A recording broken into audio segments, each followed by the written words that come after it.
App based taxi service providers Uber और ओला के drivers कल फिर हड़ताल करेंगे। ये हड़ताल दिल्ली एनसीआर में होगी। हड़ताल की घोषणा सर्वोदय ड्राइवर एसोसिएशन ने की है।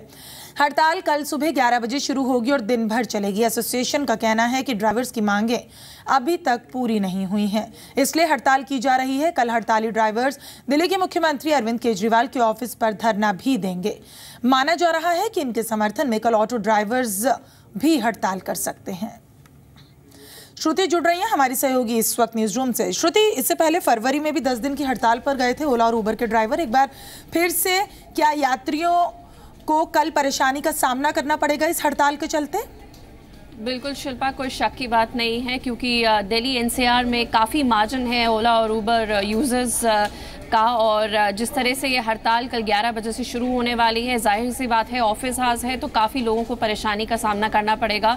ये हड़ताल 11 बजे से शुरू हो जाएगी। मजनू का टीला है जहां ये सब ड्राइवर एसोसिएशन साथ मिल रहे हैं और वहां से मार्च शुरू करते हुए ये दिल्ली के मुख्यमंत्री अरविंद केजरीवाल के ऑफिस के बाहर धरना देंगे। और मांग यही है इनकी, जो कि पिछले महीने फरवरी में भी इसी एसोसिएशन ने, सर्वोदय एसोसिएशन है दिल्ली की, जिसने हड़ताल करी थी, अब एक बार फिर से हड़ताल करी जा रही है कल।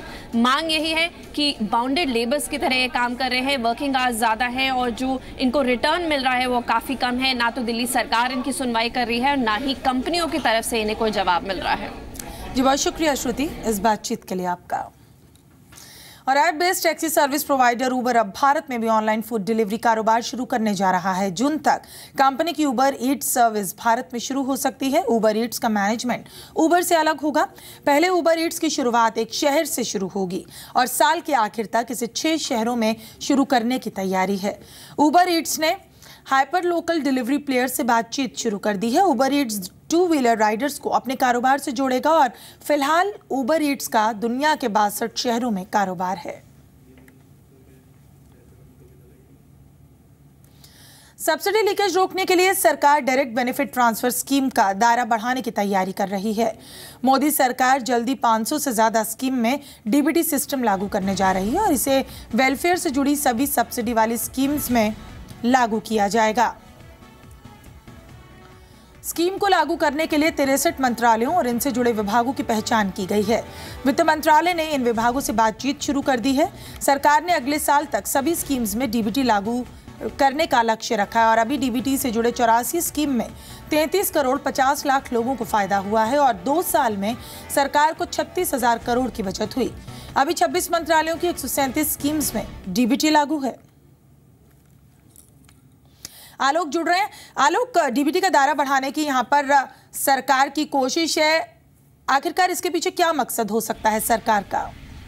बिल्कुल, देखिए सरकार का सीधा एक मकसद है कि जो डीबीटी स्कीम है, एक तो सबसे पहले ये जो ज़रूरतमंद है सीधे उनके खाते में पैसा पहुंचता है और दूसरा जो लीकेज है वो रुकता है। सरकार जिसको चाहती है उसी के खाते में पैसा पहुंचता है और इससे एक तरह से कहें कि पैसे की बर्बादी, एक तरह से कहें मिसमैनेजमेंट रुकता है। तो सरकार को लगता है कि पिछले 2 सालों में करीब 50,000 करोड़ उसने डीबीटी से बचाए हैं, जो सक्सेसफुल स्कीम एलपीजी में रही है वहाँ पर और कई सारी और स्कीम्स में भी। उसके ज़रिए सरकार ने करीब 50,000 करोड़ रुपये में जब आने वाले दिनों में सरकार इसको एक तरह से कह सकते हैं कि एक सभी स्कीमों में डीबीटी लागू करने की योजना बना रही है, तो एक मॉडल के तौर पर एलपीजी को लिया जा रहा है और आने वाले दिनों में करीब 500 से ज़्यादा स्कीमों की पहचान की गई है जहां पर डीबीटी लागू की जा सकती है, जहां पर सरकार सीधे तौर पर पैसा देती है, सब्सिडी देती है या लाभ देती है आम लोगों को। तो वहाँ पर डीबीटी स्कीम लागू करने की योजना है। 1 साल के अंदर करीब 500 से ज़्यादा स्कीम जो अभी चल रही हैं वहाँ पर डीबीटी लागू की जाएगी। वित्त मंत्रालय इसमें बातचीत शुरू कर चुका है। कैबिनेट सेक्रेटरी की अध्यक्षता में ये बातचीत चल रही है